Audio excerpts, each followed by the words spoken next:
Hello student, I am Jilajit Yadav, class 11, chemistry.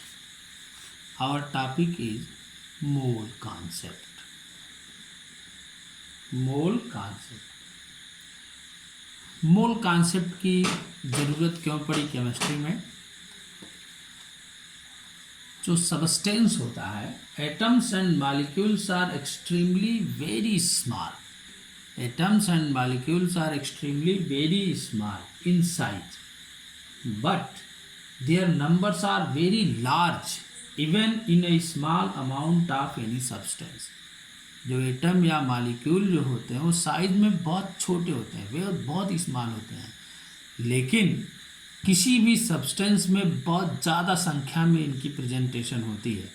तो जैसे हमको केला है, बनाना है, उसको मेजर करने के लिए हम डोजन मानते हैं, डोजन, दर्जन. किसी अदर थिंग्स को किलोग्राम में हम मेजर करते हैं, ग्राम में मेजर करते हैं. इसी तरीके से इन स्मॉल पार्टिकल जो एटम या मॉलिक्यूल है किसी भी सब्सटेंस में, उनको मेजर करने के लिए जो यूनिट, एसआई यूनिट है, इंटरनेशनल यूनिट है, वो यूज की जाती है मोल. The mole is the unit of measurement for amount of substance in the international system of units. The mole is the unit of measurement for amount of substance in the international system of units. फिर से सभी लोग समझो कि जो atoms या molecules होते हैं वो एक्सट्रीमली वेरी स्मॉल, बहुत स्मॉल होते हैं साइज में, but they are present in a lot of number in the substance. लेकिन ये किसी भी सब्सटेंस में बहुत ज़्यादा संख्या में प्रेजेंट होते हैं. तो इनको मेजर करने के लिए इंटरनेशनल यूनिट में मोल यूज किया जाता है. The mole is the unit of measurement for amount of substance in the international system of units. Definition क्या हुई इसकी डिफिनीशन जो है बनाई गई कि mole is, one mole is the number of atoms, one mole is the number of atoms in 12 grams of carbon 12. Carbon 12 क्या है? कार्बन का एक आइसोटोप होता है carbon 12. One mole is the number of atom in 12 grams of carbon 12. so one mole is equal to carbon 12, उसका atomic mass 12 ग्राम, और मास होता है उसका 1.992648 मल्टीप्लाइड बाई 10⁻⁻23. कैलकुलेट करने पर इसका आंसर आता है 6.022 10⁻23. This number is called Avogadro number. क्यों इसे आवोगाद्रो नंबर बोलते हैं? क्योंकि इस नंबर की डिस्कवरी जो है आवोगाद्रो ने की थी. इस संख्या को, इस नंबर की डिस्कवरी आवोगाद्रो ने की थी, और उसने फिर बताया था कि one mole is equal to Avogadro number, यानी 6.022 इंटू 10⁻23. इसकी मीनिंग क्या है? वन मोल की मीनिंग क्या है कि इसको हम क्या कहें? जैसे हम कहें one mole of hydrogen atom, one mole of hydrogen atom. इसका मतलब हुआ कि हाइड्रोजन एटम में जो एटम की संख्या है, एटम्स के नंबर हैं, वो 6.022 मल्टीप्लाइड बाई 10⁻23 हाइड्रोजन एटम है. One mole of hydrogen atom means the number of atoms in hydrogen is 6.022 into 10⁻23. अगर हम कहें one mole of H2O molecule, then the number of molecule in H2O is 6.022 10⁻23. समझ में आया? फिर से समझो सभी लोग. जैसे हम जो है किसी भी चीज़ को मेज़र करने के लिए एक यूनिट बनाते हैं. जैसे केला है, बनाना है, उसको मेज़र करने के लिए डोजन बनाया गया, दर्जन बनाया गया. किसी थिंग्स के लिए ग्राम बनाया गया, किलोग्राम बनाया गया. इसी तरीके से किसी सब्सटेंस में कितने एटम या मॉलिक्यूल प्रेजेंट हैं उनको मेजर करने के लिए एक यूनिट बनाई गई मोल, एक यूनिट बनाई गई मोल। क्यों मोल की ज़रूरत क्यों पड़ी? क्योंकि जो एटम और मॉलिक्यूल होते हैं वो साइज में बहुत ही स्मॉल होते हैं, बहुत छोटे होते हैं और बहुत ज़्यादा संख्या में, in a lot of number they are present in any substance, वो अपने सब्सटेंस में बहुत ज़्यादा संख्या में प्रेजेंट होते हैं। तो इसलिए उनको मेजर करने के लिए कॉन्सेप्ट, एक यूनिट बनाई गई मोल, जिसकी डिफिनीशन दी गई कि 1 mole is the number of atom in 12 grams of carbon 12। Carbon का एक आइसोटोप होता है जिसका एटॉमिक मास होता है 12। तो 1 मोल 12/1.992648 मल्टीप्लाइड बाई 10⁻⁻23। इसका कैलकुलेशन किया था, इस नंबर को बनाया था आवोगाद्रो ने। तो इसके फाइनल रिजल्ट को आवोगाद्रो नंबर कहते हैं। This is 6.022 multiplied by 10⁻23। तो अब हम इसको मोल को डिफाइन कैसे करेंगे? तो अगर हम कहें, कोई कहे 1 mole of hydrogen atom is equal to 6.022 into 10⁻23 hydrogen atom, यानी 1 मोल में कितने नंबर्स हो जाएंगे? 6.022 इंटू 10⁻23 ऐसे हाइड्रोजन एटम। अगर हम कहें 1 मोल ऑफ H2O मॉलिक्यूल, इसका मतलब कि H2O मॉलिक्यूल के नंबर्स कितने हैं उसमें? 6.022 इंटू 10⁻23 H2O मॉलिक्यूल। किसी के साथ हम किसी भी एटम मॉलिक्यूल कंपाउंड के साथ अगर हम 1 मोल लगाए तो सीधा सीधा उसका मतलब यही है। Next topic is molar mass. Molar mass, the mass of 1 mole, the mass of 1 mole of a substance in grams is called its molar mass।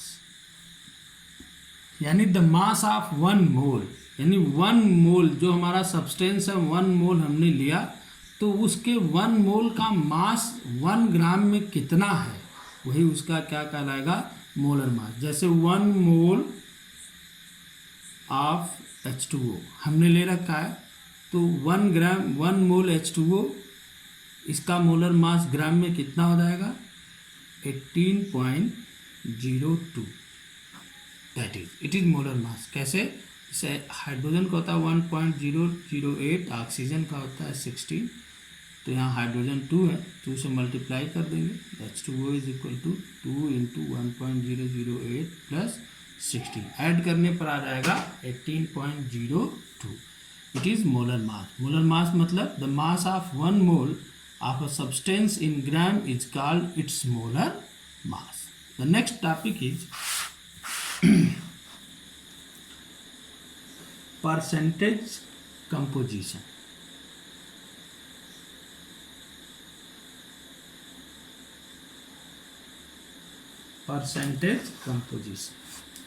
Percentage composition of a compound is a ratio of an amount of each element to the total amount of individual elements in a compound which is then multiplied with 100। Percentage composition का मतलब हुआ कि जैसे हमें किसी भी substance में से किसी एक एटम का हमें परसेंटेज कंपोजिशन निकालना हो, यानी सब्सटेंस को बनाने में इस एटम का कितना परसेंट हमने यूज किया, तो उसका मतलब हुआ कि ratio between the mass of that atom and the molar mass of the compound and multiplied by 100। जैसे एक एग्जांपल से समझते हैं, H2O। तो H2O में अगर हमको कहना हो कि हाइड्रोजन का परसेंटेज कितना है, ऑक्सीजन का परसेंटेज कितना है, तो एक फार्मूले से देखो सभी लोग, percentage composition is equal to, जिस भी एटम का हमें जो है परसेंटेज कंपोजिशन निकालना होता है उसको ऊपर लिखते हैं mass of atom, that atom, यानी जिसका हमें परसेंटेज कंपोजिशन निकालना है, upon molar mass of compound, multiplied by 100।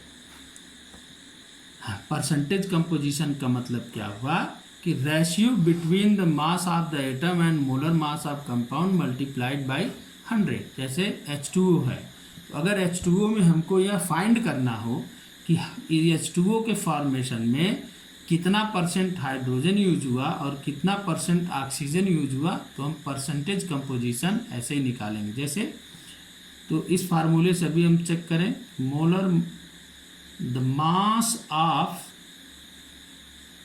Hydrogen, everybody know about it, 1.008, the mass of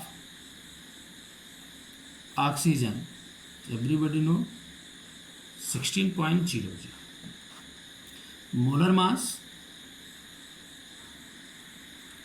कितना hydrogen 2 into H plus O, तो 2 हाइड्रोजन का 1.008 प्लस 16.0 आ गया 18.02। तो अगर हमको अब इस फार्मूले से परसेंटेज ऑफ हाइड्रोजन निकालना हो, तो परसेंटेज कंपोजिशन ऑफ हाइड्रोजन, तो मास ऑफ दैट एटम यानी मास ऑफ हाइड्रोजन कितना है 1.008, लेकिन कितना हाइड्रोजन इसमें यूज हम कर रहे हैं 2, इसलिए 2 से मल्टीप्लाई करेंगे upon molar mass of compound, molar mass of compound आया 18.02 मल्टीप्लाइड बाय 100। कैलकुलेशन करेंगे तो आएगा 11.18%, 11.18%, यानी 1 मोल H2O फॉर्म करने में, H2O बनाने में कितना परसेंट हाइड्रोजन यूज होता है 11.18%। इसी तरह हम percentage composition of oxygen find करें, एक ही ऑक्सीजन है तो मास ऑफ ऑक्सीजन कितना है 16.00 अपान 18.02 मल्टीप्लाइड बाय 100। इसको कैलकुलेशन करेंगे तो आएगा 88.79%, यानी ऑक्सीजन हम कितना यूज करते हैं 88.79%। अंडरस्टूड। फिर से देखो सभी लोग, परसेंटेज कंपोजिशन की मीनिंग क्या है, the ratio between the mass of the atom and molar mass of compound multiplied by 100। किसी भी एटम में, किसी भी कंपाउंड में एटम का जो परसेंटेज कंपोजिशन यानी कि वह कितना परसेंट यूज किया गया है, यह निकालने के लिए परसेंटेज कंपोजिशन फाइंड किया जाता है mass of that atom upon molar mass of compound multiplied by 100। जैसे the mass of hydrogen is 1.008, the mass of oxygen 16.00, molar mass आ गया 18.02, percentage composition of hydrogen 1.008 multiplied by 2 upon 18.02 multiplied by 100। 2 हमने क्यों multiply किया, क्योंकि यहाँ पर कितना हाइड्रोजन है 2, तो आंसर आ गया 11.18%। Percentage composition of oxygen, oxygen का एटॉमिक मास कितना है 16 अपान 18.02 हो गया मल्टीप्लाइड बाय 100, आ गया 88.79%।